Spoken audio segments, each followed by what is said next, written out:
Şərq Türkistanlıq qarindaşlar. Şərq Türkistan xəbər agentliğinin xəbərlər proqramısını görüşünüzü qızğın qarşı alırıq. Tövəndə təfsili məzmunlarını diqqətinizə sunumuz. Şərq Türkistan sürgündə hökumətinin rəhbərləri və Şərq Türkistan Ulusal Mənfəət Mərkəzi, Fransiya Uyğur Cəmiyyəti, Gollandiya Uyğur Cəmiyyəti qatarlıq muhaciratdagi 20 Şərq Türkistan təşkilatlары imza qoyğan Erkin Asiya Radiosu Uyg'urcha bölümündəki bir tərəflilik və kəsbi əxlaqqa zid qılmışlarga qarta əndisini o'tirg'a qo'ygan norozilik xatni Amerika Yer shari axborot kanali bosh ijroiya amaldori Amanda Bennett xonim və Erkin Asiya Radiosu direktori Beyfan xonimga 29 may kuni yo'lladi.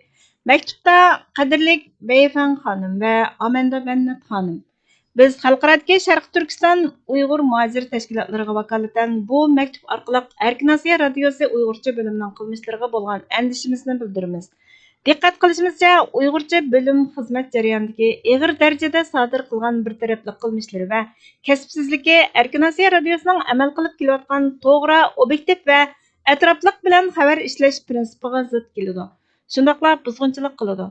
2004 yildan boshlab Erkin Asiya Radiosining Uyg'urcha bo'limi Dunyo Uyg'ur qurultiyi va uningga qarashli tarmoq tashkilotlar tomonidan monopol qilinib, moyatda ularning tashviqot quroliga aylandi. Buning natijasida ular mustaqillikni tashabbus qiladigan Sharq Turkiston, Uyg'uriston tashkilotlarining va rahbarlarining faoliyatlarini, ko'z qarashlarini xabar qilishni rad qilib keldi. Amaliyotda mutlaq ko'p sondagi Sharq Turkiston muhojirlari mustaqillik tarafdorlari edi. Bu xildagi qilmishlar Sharq Turkiston Uyg'ur muhojirlarining ko'p xil nuqtai nazarining mavjudligidagi reallikni burumlab qolmay, Sharq Turkistonning mustaqilligini tashabbus qiladigan eng muhim ovozlarni chetga qoqdi. Biz yana shuni ta'kidlab o'tishimiz zarurki, bizning andishimiz faqatla Erkin Asiya Radiosining Uyg'urcha kanali bilan cheklanadi. Erkin Asiya Radiosining boshqa mulozimatlari, ya'ni Tibet, Xitoy tillaridagi kanallari, shundaqla Amerika ovozining har xil tillardagi mulozimatlarining hammasi qarorlik holda Sharq Turkiston Uyg'ur tashkilotlarining shundaqla rahbarlarining ish faoliyatlarini va nuqtai nazarlarini xabar qilib kelyotdi. Uyg'urcha kanal bilan yuqorida tilga ilingan kanallardagi o'xshamasliklar darhol diqqat qilishga arziydi. Shundaqla bizning andishimizni qo'zg'aydi. Bizni eng andishiga soladigan Erkin Asiya Radiosi Uyg'urcha bo'limining mas'uli Olim Seytovning o'zining huquqidan foydalanib haqiqatni burumlash qilmishlari. U o'zining ilgirki xizmatdoshi bo'lgan Do'lqin Aysoga o'xshash kishilarni qanot ostiga olib, ularni tanqiddan saqlab qolishi va Dunyo Uyg'ur qurultiyi va tarmoqlarining manfaati uchun xizmat qilishi alohida diqqatimizni tortadi. Shuni esga solish zarurki, Seytov apandi ilgari Dunyo Uyg'ur qurultiyi ichida ijroiya komitetining raisi, bayonotchisi degandek muhim vazifalarni o'tagan. Uning navbatdagi Uyg'ur kanalidagi rahbarlik o'rni va ilgirki Dunyo Uyg'ur qurultiyida o'tagan vazifalari natijasida Uyg'urcha kanalning bir taraflilik va kasbiy bo'lmagan xabarlarni ishlashiga turtki bo'ldi. Texi yaqinda, ya'ni 2024 yili 5-oyning 24-kuni Uyg'urcha bo'limining mas'uli Seytov apandim o'zining sobiq xizmatchi, Dunyo Uyg'ur qurultiyining raisi Do'lqin Ayso bilan suhbat o'tkazdi. Suhbat jarayonida Do'lqin Ayso o'zining Twitterda e'lon qilgan inglizcha iqroriga qarshi yo'sinda Uyg'urcha bayonot berdi. Natijada Erkin Asiya Radiosi diasporadagi Uyg'urlarni qaymoqtirib kontrol qilinish uchun sahna hozirlab bergan bo'ldi. İngliz tilida tarqalgan manbalardan ishning haqiqiy mohiyatidan xabardor Uyg'ur jamoatchiligi Erkin Asiya Radiosi Uyg'urcha bo'limining Do'lqin Aysoni qo'g'dash uchun qilgan tirishchiligidan qattiq g'azablandi. Biz bu jihatdagi og'ir andishalarimizni ko'zda tutib, Amerika Dunyo axborot agentligi shundaqla Erkin Asiya Radiosidan Uyg'urcha bo'limining kasbiy axloqqa zid chekidan oshgan qilmishlari ustidan tekshirish olib berishini talab qilamiz. Shuning bilan bir vaqtda Uyg'urcha bo'limining navbatdagi boshliqlari va xizmatchilarining hech qanday Uyg'ur tashkilotlari bilan bog'lanishligi bo'lmagan xodimlar bilan almashtirishini talab qilamiz. Texmi konkret qilib aytganda, yangidan tayinlangan rahbarlar yoki xizmatchi xodimlarning va yoki ularning oila tavobatlarining hech qaysisi hozir yoki ilgari hech qanday Uyg'ur tashkilotlarida rahbarlik xizmatini qilmagan bo'lishi kerak. Chunki bundaq ahvolda siyosiy bir taraflamalik qarashni keltirib chiqardi. Bu Erkin Asiya Radiosining aslidagi qimmat qarshiga buzg'unchilik olib keladi. Erkin Asiya Radiosi adil yo'sinda taraf tutmay to'liq va haqiqiy turda xabar ishlaganda o'zining vazifasini mukammal o'tagan bo'ladi. Biz sizlardan andishimizga astoydil muomala qilib, zarur bo'lgan o'zgartishlarni olib berishinglarni talab qilish bilan birga Uyg'urcha bilimning innovati va kasbiyligini asliga keltirishinglarga cheksiz ishonamiz. Bu muhim masalaga ko'ngil bo'lganligingizga rahmat deyildi. Sharq Turkiston surguni hukumati Turkiya Tashqi ishlar ministri Hakan Fidanning Xitoy ziyoratiga qarshilik ko'rsatdi. Anadolu xabar agentligining 1-iyun kunidagi xabariga qaraganda, Turkiya Tashqi ishlar ministri Hakan Fidan Xitoy Tashqi ishlar ministri Wang Yining taklifiga binoan 3-iyun kunidan 5-iyun kunigacha tunji qatim Tashqi ishlar ministri sifatida Xitoyni ziyorat qilmoqchi bo'lgan. Mansabdoshi Wang Yi shundaqla Xitoyning muavin prezidenti Han Jing va Xitoy Kompartiyasi Markaziy siyosiy bürosining a'zosi, Markaziy qonun ishlari komitetining raisi Chun Wenching bilan ko'rishmoqchi bo'lgan. 4 va 5-iyun kunlari Urumchi va Qashqar shaharlarini ziyorat qilishi mo'ljallangan. Ministr Fidanning atalmish Şinjan Uyg'ur avtonom rayonini ziyorat qilishi Prezident Recep Tayyip Erdo'g'anning 2012-yili aprelda bosh ministerlik vazifasini o'tagan mezgilida atalmish Şinjan Uyg'ur avtonom rayonini ziyorat qilgandan keyingi Turkiyaning eng yuqori darajalik ministrining ziyorati hisoblanadi ekan. Ziyorat jarayonida energiya, xalq aviatsiyasi va sayohat hamkorligi ustida suhbat ilib bormoqchi bo'lgan bo'lib, Turkiyaning Xitoyning zamin butunligi va egilik huquqiga hurmat qilganligi alohida ta'kidlandi ekan. 2023-yili Turkiya Xitoy ikki taraflik savdo miqdori 48 milliard dollardan oshgan. Xitoy Turkiyaning Osiyodagi birinchi cho'ng savdo hamrohi, dunyodagi 3-cho'ng savdo hamrohiga aylangan. Sharq Turkiston surgunda hukumati Hakan Fidanning Xitoy ziyorati bo'libmi, oldingi hafta Sharq Turkistonni ziyorat qilganda atalmish terrorizmga qarshi turishni normallashtirishni buyruq qilgan Xitoy Kompartiyasi Markaziy siyosiy bürosining a'zosi, Markaziy qonun ishlari komitetining raisi Chun Wenching bilan ko'rishadiganligiga qattiq qarshilik ko'rsatdi. Sharq Turkiston surgunda hukumati Turkiya hukumatining Xitoyning atalmish egilik huquqi va zamin butunligini izchil qo'llaydiganligidan qattiq umidsizlanganligini bayon qilib, bu qo'llash Sharq Turkiston va uning xalqiga qilingan ig'ir xiyonat bo'lib, Türk xalqining izzat hurmati va inovatiga ziyon soladi dedi. Sharq Turkiston surgunda hukumatining raisi doktor Mamtumnala apandi Xitoyning Sharq Turkistonni mustamlaka qilishi va ishg'ol qilib olishini qo'llashni qabul qilg'ili bo'lmaydi. Bu millatimizning sharafiga qilingan cho'ng xiyonat. Bu ahvol Sharq Turkistonning mustaqilligi uchun ilib berilgan haqliq ko'rishiga buzg'unchilik qilib qolmay yana Türk millatining negizlik qimmat qarashi va izzat hurmatiga bevosita hujum qiladi. Bu xiyonatchilik pozitsiyasi tariximizga va madaniyat meroslarimizga hurmatsizlik bo'lib qolmay, ajdodlarimizning omonatiga xiyonat qilish hisoblanadi dedi.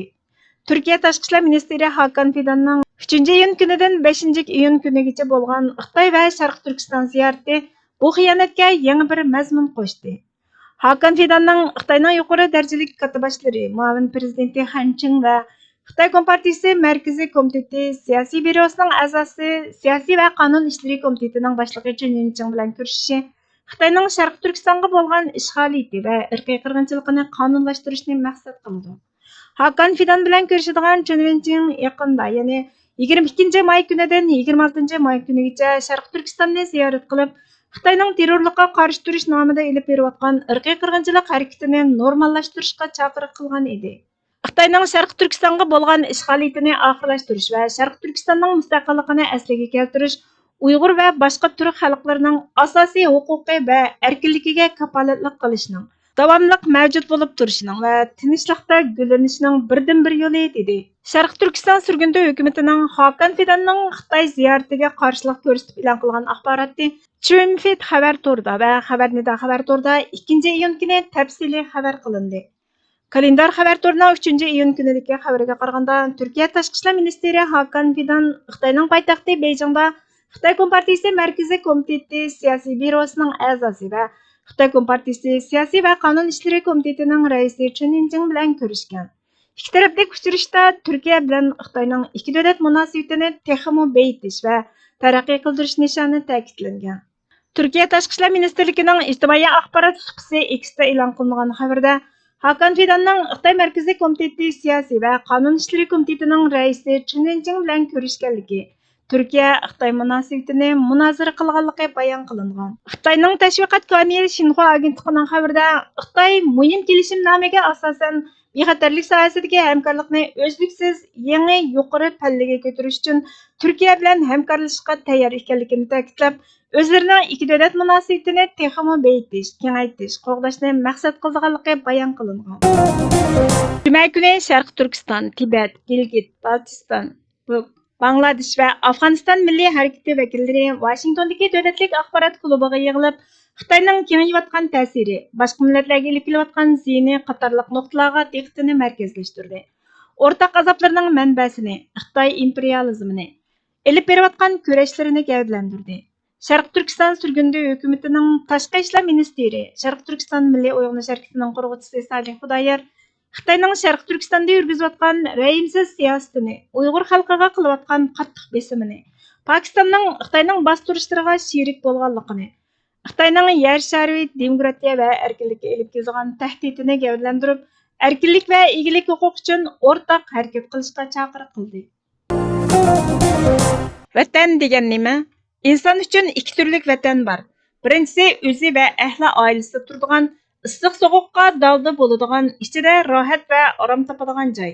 Ikkinchisi bir millatning yoki bir qancha millatning bir mamlakat ichida o'zaro sig'ishib, birlikda osh-nonlarini yeb, suvlarini ichib, havosidan nafaslanib, foydalanib, siyosiy va iqtisodiy haq-huquq hamda qonunlardan bahramand bo'lib yashayotgan umumiy vatandir. Birinchi ma'nodagi xususiy vatanda kishining jini, mili va ahli oilasiga qandaqli bir zararning kelishidan amin bo'lish kerak bo'lgan bo'lsa, ikkinchi ma'nodagi umumiy vatanda ham shundoq aminiyat va ozodlik bo'lishi kerak. Danishmand siyosiyonlar ozodlik yo'q bir mamlakatda vatan bo'lmaydi degan ekan. Odam bolalarining o'z uyini muhofaza qilishi qandoq zarur bo'lgan bo'lsa, umumiy vatan bo'lgan mamlakatni shu darajada har turli ta'arruz, ya'ni besib kelish va taaddi, ya'ni tajovuzchilikdan qo'g'dashga g'ayrat va himmat sarf etmiki majburiyatlik bir ishdir. Vatanini muhofaza qilishni, or-nomusini saqlash deb bilmaganlar xususiy vatani bo'lgan ahli oilasini turli tajovuzchilikdan to'sib qolmagan va mudofaa qilmagan nomussizlar bilan o'xshashdir. Vatanni mudofaa qilish yo'lidagi jang va urushlar o'z navbatida fi sabilillah, ya'ni Alloh yo'lidagi muqotala, ya'ni kurashdir. Janobi Haq taolo o'zining sha'ni buyuk bo'lgan Qur'oni Karimda ular yurtlarimizdan haydab chiqarilgan va bola-baqinlarimizdan judo qilingan tursak, qandaqmi Allohning yo'lida jihad qilmayli dedi. Ularga urush qilish farz qilingan chaqda ularning oz bir qismidan boshqa hammasi jihad qilishdan bosh tortdi. O'ziga zulm qiluvchilarni Alloh obdan bilgichidir. Deyish orqali go'yo rozilik va qabul ko'rganlik uslubi bilan bizga buni bayon qilib bergan. Demakchiki, biz vatan va yurt yerlarimizdan haydab chiqarilgan tursak, nemishqa Allohning yo'lida urush qilmoqdakmiz? Nemishqa kurash qilmoqdakmiz? Ya'ni buning uchun cho'qim urush qilamiz deganlikdir. Fransuzlarning ulug' faylasufi Abrayes shundoq degan ekan: mustabidlik va zulm ichida yashagan insonlarning vatani bo'lmaydi. Men Kengiroda xo'rliq va xorliq ichida haq-huquqdan mahrum yashasam, bu yerning vatanim bo'lganining nima ahamiyati? Vatanning izzat nomusi, qavm millatning azizligi, insonlikdan nasibasi bor kishilar uchun hamma narsadan o'ta muhimning muhimi va zaruridir. Vatanni, shundaqla millatni xor va zabunlikdan pok tutmagan kishilarni inson deb atashmi xato. Undaq kishilar to'pining hayvonlar to'pidan farqi bo'lmaydi. Dunyoning ulug' dohilari, rahnoma, ya'ni yo'lboshchi posibonlari shundoq deydi. Bir millat yurt vatanlari uchun jini, meli va nupuz obro'ylaridan fidokorlik ko'rsatib ketishni bilmasa, undaq millat dunyoda xor va zabun yashashga mahkum. Bundaq millat nomard va past millatdir. Vatan bag'rida yashayotgan kishilarning ustbergichi onasidir. Ajaba odam bolasi deganning mehribon onasini har xil bosqinchilik va tajovuzchilikdan qo'g'dishi, g'ayrat ko'rsatishi kerak emasmi? Sharq Turkiston ana shundoq bizlarning o'rtaq vatani. Bu mehribon onamizni fidokorona harakatlar bilan saqlab asramoq bizga diniy, milliy va insoniy qarzdir. Muqaddas vijdoniy burchdir. Ey g'arib bekas onamiz, muhtaram shonliq vatan. İzzet ve şanın üçün bolsun pida, mal ve beden.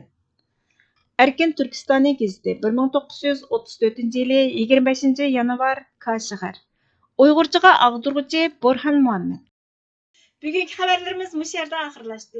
Bizge vaqt ayırğınыңlar üçün köpten köp rahmat.